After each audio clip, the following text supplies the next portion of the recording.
नमस्कार, मैं नीति शर्मा फिर एक बार आपके साथ। जिस तरह आप देख रहे हैं, बंगाल में 2 मई को चुनाव हुआ था और हिंदुस्तान की हुकूमत देश ने लगा दी दांव पर। जिस तरह आंकड़े वोटों के तो नहीं बढ़े बीजेपी सरकार के, लेकिन वहां पर मौतों के आंकड़े बढ़ते चले गए। और देखिए, ममता बनर्जी जिस तरह 210 सीटों से चल रही थी और मोदी जी की 70-75 पर अटकी हुई थी। सबसे बड़ी बात है, वोटिंग के जो आधार हैं तो 200 तक पार कर गई ममता बनर्जी, और मोदी जी का जो मतलब लटक गए 80 पर। तो इस तरह का जो दौर रहा, क्या इसी वजह से एक मुहिम वहां छिड़ी है कि वहां पर खूनी दंगे हुए हैं? ये वजह क्या रही, किस तरह से, ये समझने की बात है, ये विषय है। और बार बार जिस तरह ट्विटर पे लोग कह रहे हैं कि पुराने वाले आप नरसंहार कीजिए, पुराने वाले आप मोदी जी बन जाइए, ये कहाँ तक सही है? और सबसे बड़ी बात की जाए तो दिलों में आज दहशत है, मौतों का मंजर है, आफत आई है लोगों पर क्योंकि ऑक्सीजन ही नहीं है। और जिस टाइम आंकड़ों की बात की जाए, बंगाल में जब चुनाव हो रहा था वहां पर आंकड़े इतने सीटों के नहीं थे जितने मौतों के आंकड़े थे।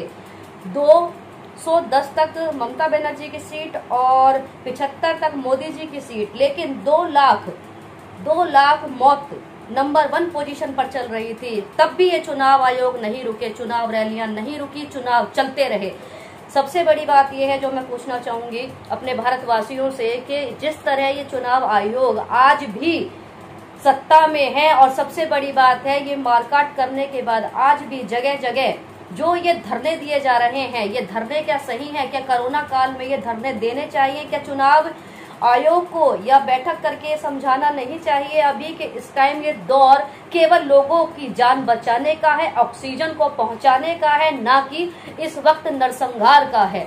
सबसे बड़ी बात, जिस तरह लोग मर रहे हैं, गरीब जनता, भूखी नंगी पब्लिक मर रही है, पिस रही है, रोडों पर अकेली निकल रही है, बच्चों को लेकर पैरों में छाले हैं। फिर कह दिया जाता है कि आजकल तो सोशल मीडिया का जमाना है, फोटो खींच के छालों की भेज दी गई। ट्रंप कहेंगे कि आपने तो भाई कोरोना के महाकाल में फोटो इतनी छालों वाली आपने भेज दी है, कम से कम इसको मैनिक्योर पेडिक्योर करा देते। लेकिन सबसे बड़ी हकीकत की बात यह है कि जो गरीब जनता आज मर रही है तरह तरह करके, आप ये सोच लीजिए, आजकल ये डिजिटल का जमाना बेशक है, लेकिन डिजिटल में दुनिया नहीं जीती, जनता नहीं जीती। डिजिटल हमें खाने को नहीं देता, हमेशा पेट रोटी ही मांगता है। हम कितने भी बड़े ऑफिसर, कितने भी बड़े कमिश्नर, कितने भी बड़े क्यों ना हो जाए, उसके बाद भी ये डिजिटल हमें खाने के लिए ही मांगेगा, हमारा पेट हमारी रोटी ही मांगेगा। हमें सत्ता जरूरी है, हमें एक अपने ऊपर सत्ताधारी चाहिए, लेकिन सत्ताधारी वो चाहिए जो केवल लोगों के हित में काम करे, जो लोगों के लिए काम करे। योगी जी ने कहा मेट्रो लाई है नोएडा में, यहाँ मेट्रो आई है। आप ये बताइए, मेट्रो आई है लेकिन आज ऑक्सीजन क्यों नहीं आई? क्यों व्यवस्था ऑक्सीजनों की नहीं हुई? आपकी बात बिल्कुल सही है, मंदिर होने चाहिए, पाठशाला होनी चाहिए, लेकिन आज पाठशालाएं बंद हैं, मंदिर का भी काम चालू है। लेकिन जो बच्चे पढ़ेंगे तभी तो बढ़ेगा इंडिया, जब पढ़ेगा तभी तो बढ़ेगा इंडिया। लेकिन नहीं है, सिर्फ आंकड़ा दिखाई दे रहा है मौत का, मंजर का। कहाँ जाके ये मौत थमेंगी? क्या अभी भी आंकड़ा आने बाकी है? कितनी मौतें अभी चाहिए? कितना नरसंहार अभी होगा? इसके बाद भी जो बार बार दिया जा रहा है ट्विटर पर कि नरसंहार कीजिए मोदी जी, 2002 वाला नरसंहार कीजिए, ये गोधरा कांड का बार बार ये बीजेपी के साथ क्यों मिलाया जा रहा है? क्या बीजेपी का हाथ है इसमें? कहाँ तक इसमें सत्यता है? क्योंकि आप ट्विटर देख लीजिए, फेसबुक देख लीजिए, इंस्टाग्राम देख लीजिए, कहीं पर भी आप जाएंगे तो एक छोटे से छोटा, मामूली से मामूली लोग, कार्यकर्ता, बीजेपी की सत्ताधारी वाले ही अपने फेसबुक पे लिख देते हैं कि दोबारा नरसंहार की जरूरत है मोदी जी, दोबारा नरसंहार कीजिए। ऐसा क्यों लिखा जा रहा है बार बार? कंगना की बात की जाए, कंगना का ट्विटर बंद कर दिया गया है, केवल यही कहते कि जो आपने 2002 में किया था नरसंहार, मोदी जी फिर एक बार रौद्र रूप की जरूरत है। और आज वही कार्यकर्ता फिर यही लिख रहे हैं कि मोदी जी आपका रौद्र रूप चाहिए। कोई फेसबुक पे ये लिख के देता है कि यूपी में तो गुंडों की जरूरत है, गुंडाई आनी चाहिए तभी बदलेगा इंडिया।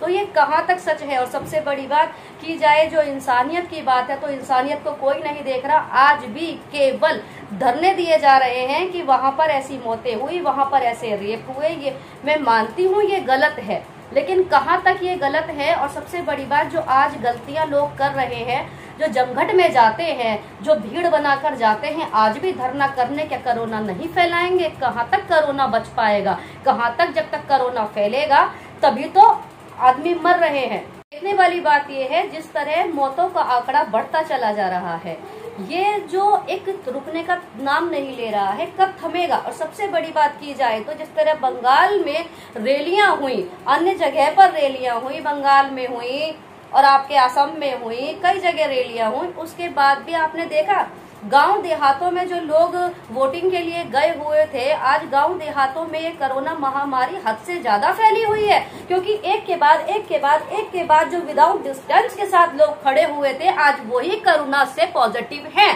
ग्रस्त हो चुके हैं। आज उनकी फैमिली पूरी कोरोना पॉजिटिव ग्रस्त है, कई लोग मर रहे हैं, उनको शमशान में जलाने के लिए जगह नहीं है। तो कहाँ तक ये सत्ता की पावर सही है? और सही है तो हम मानते हैं, तो आज बेडों की व्यवस्था क्यों नहीं है? क्यों वेंटिलेटर की जरूरत पड़ रही है? क्यों ऑक्सीजन की व्यवस्था आपके पास नहीं है? क्यों रेमडेसिविर आपके पास नहीं है? इंजेक्शन तक पूरे नहीं है। ऐसा क्यों कहा जाता है कि वहां से ऑक्सीजन आई, फलाना विदेश से ऑक्सीजन आई? यहाँ तक के सुनने में आया, टीवी में दिखाया गया है कई बड़े बड़े चैनलों में कि पाकिस्तान तक से आई, 80 के लपेटे में आई, लेकिन वो ऑक्सीजन गई कहाँ? अभी तक लोगों तक नहीं पहुंच रही है। और जो सिलेंडरों को दे रहे हैं ऑक्सीजन वालों को, जहां पे 400 का सिलेंडर था वहां आज 1000 रुपए कर दिए गए, जहां पर 200 का सिलेंडर था वहां 800 कर दिए गए। लुट रही है तो केवल जनता, क्योंकि उसको सांसें भी खरीद कर, आज उसको सांसें भी खरीदनी पड़ रही हैं। दाल चावल चीनी आटा तो वो खरीदता ही था, लेकिन आज उसको अपने गृहस्थी के लिए सांसें भी खरीदनी पड़ रही है। ये है सत्ता, ये है पावर। सिर्फ ये जो सत्ता है ये लोगों का खून चूसने के लिए है, ये सत्ता केवल मरघट बनाने के लिए है, ये सत्ता केवल आदमी को नीचा दिखाने के लिए, ये सत्ता हमारे बच्चों को, हमको नौकरी देने के लिए। कहाँ गया इकोनॉमी का स्तर भी गिर गया। जब आज वक्त रहते हमारी जान ही नहीं बचेगी, हमारा परिवार ही नहीं बचेगा, तो हम क्या खाएंगे और किसके लिए जिएंगे? क्या पढ़ेगा इंडिया और क्या बढ़ेगा इंडिया? इसी तरह से मेरे सवाल अभी खत्म नहीं हुए, लेकिन अगली वीडियो में फिर आऊंगी सवाल लेकर नए। मैं निधि शर्मा गाजियाबाद से। लेकिन मेरे कमेंट बॉक्स में आप कमेंट कर सकते हैं, किसी को मुझसे कोई सवाल पूछने हो, सब्सक्राइब कर सकते हैं और शेयर कीजिए। नमस्कार।